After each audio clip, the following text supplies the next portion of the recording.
In this video, I am going to be looking at Proverbs a little bit, especially Proverbs 10, 11, and some of the other Proverbs that might follow, or that follow.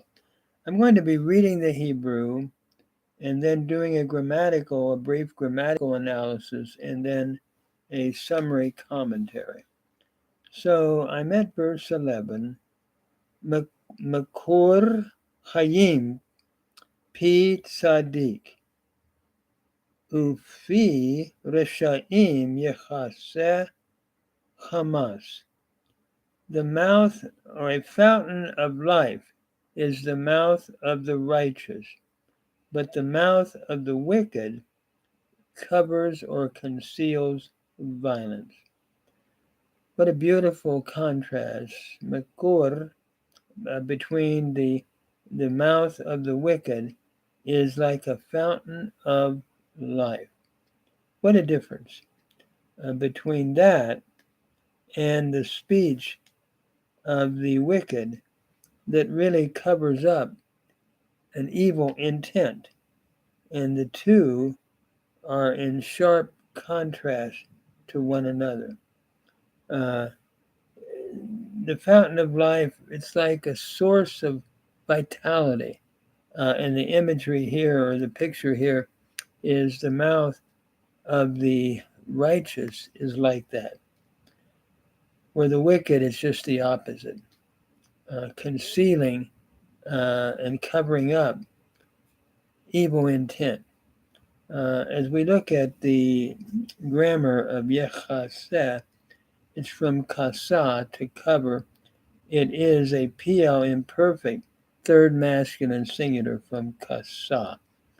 So then we move on to verse 12, contrasting hate with love. Notice verse 12. Sin'ah ta'orer medanim al kol peshaim techaseh ahava.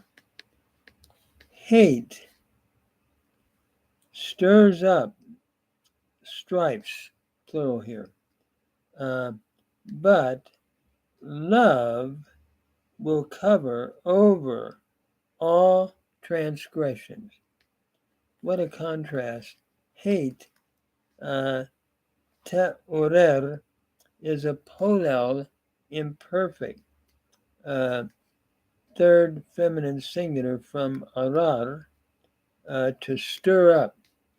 So hate stirs up stripes, but love, ahava techaseh, will cover over all transgressions.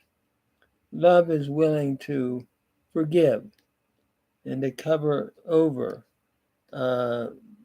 what personal words might have been said, or hurtful attitudes that one experienced from others. Techaseh is from kasa, to cover again, and it is a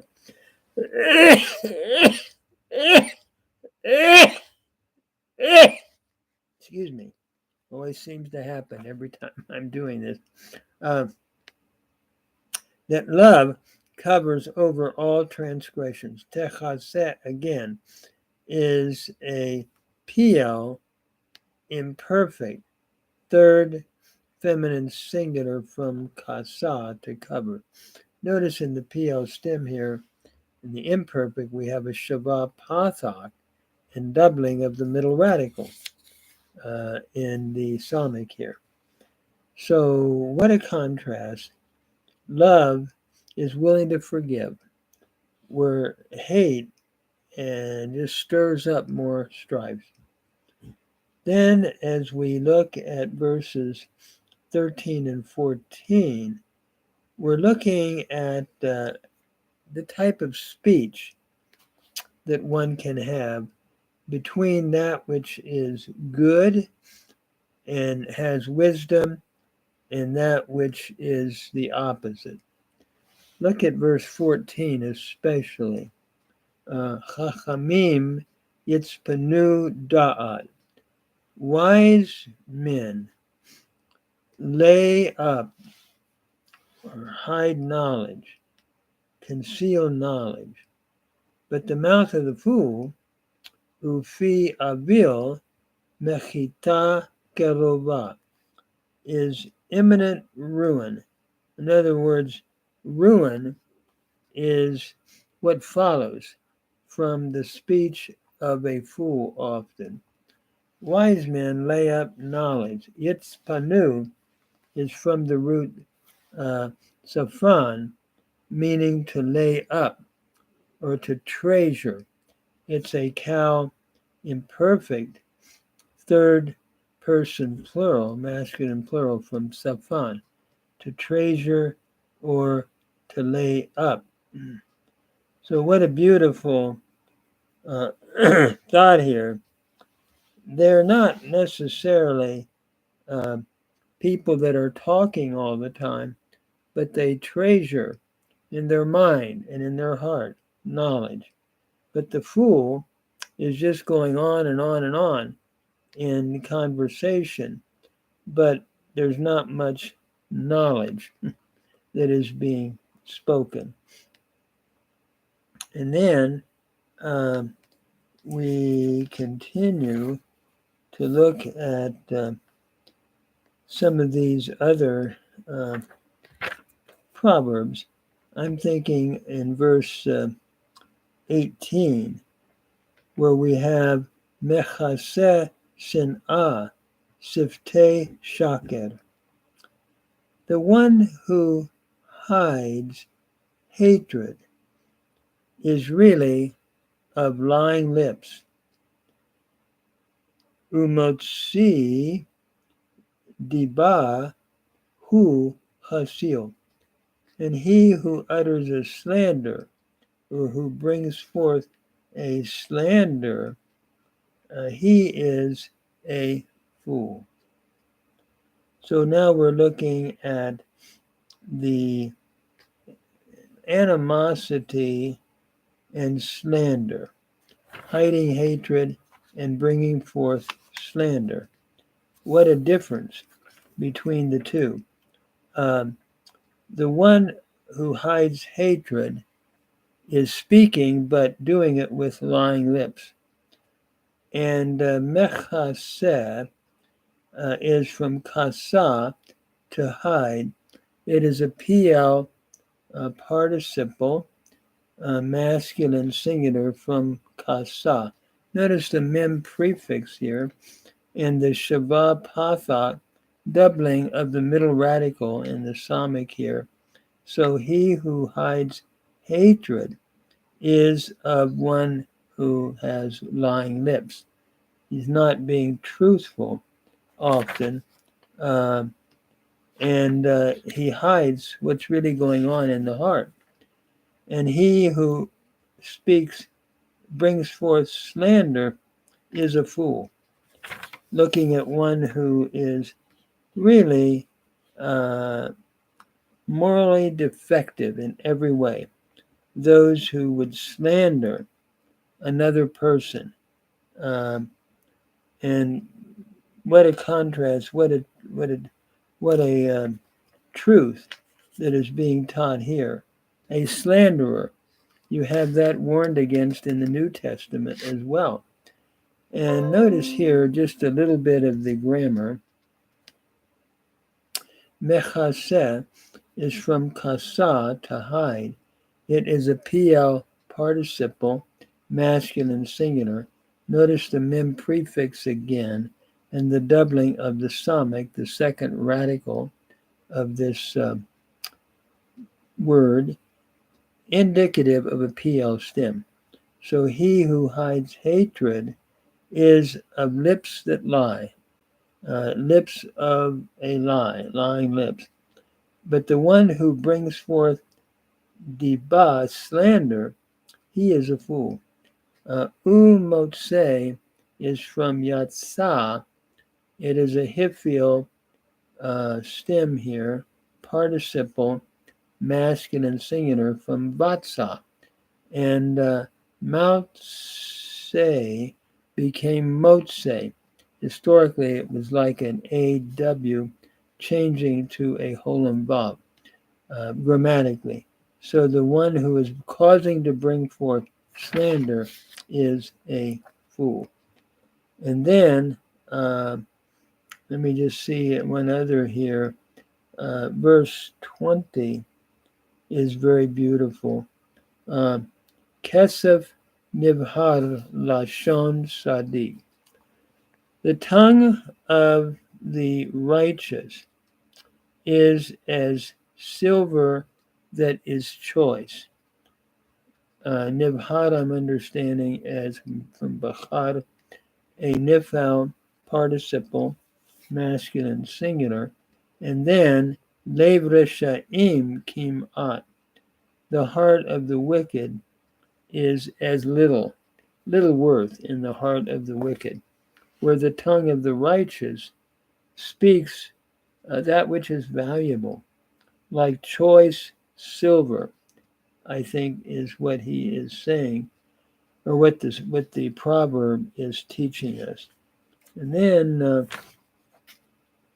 looking ahead at verse 24, we're looking at the fate and contrast between the righteous and the wicked. Megurat rasha hi tavo enu. The fear of the wicked, it shall come to pass upon him. And v'ta'avat sadikim yitain. But the desire of the righteous shall be granted. So the fear of the wicked, megurat, what the wicked actually fears, will come upon him. He tevoenu, from bo, it is third feminine singular from bo, imperfect, cow imperfect, plus the pronominal suffix in en-hu becoming en-nu, where the hu here, the hey, has gone back to the noon by reverse assimilation. It shall come upon him. And then when the whirlwind passes, the wicked is no more. Next one would be ka abor sufa ve'ein rasha. When the whirlwind passes, it shall be no more, but tzaddik yesod olam. But the righteous is like a foundation that is everlasting, that is eternal. What a contrast again. The wicked is likened to an unstable building that is destroyed, whereas the righteous has an eternal, ongoing foundation. What a contrast between the two. When the storm comes, the wicked will not stand, but the righteous will. And then, let me just pick another one here. Verse 26. Kachometz la shinayim, v'cha ashan la einayim. Cain ha'atzel l'sholachav. That is, as vinegar to the teeth, and as smoke to the eyes, so is the sluggard to those who sent him, or to those that send him. That's sort of an amusing proverb. The sluggard gives irritation, the one who is lazy. It's like vinegar to the teeth and as smoke to the eyes. It's an irritant to have vinegar on the teeth. I find using Sensodyne, you almost have to after you have vinegar, toothpaste.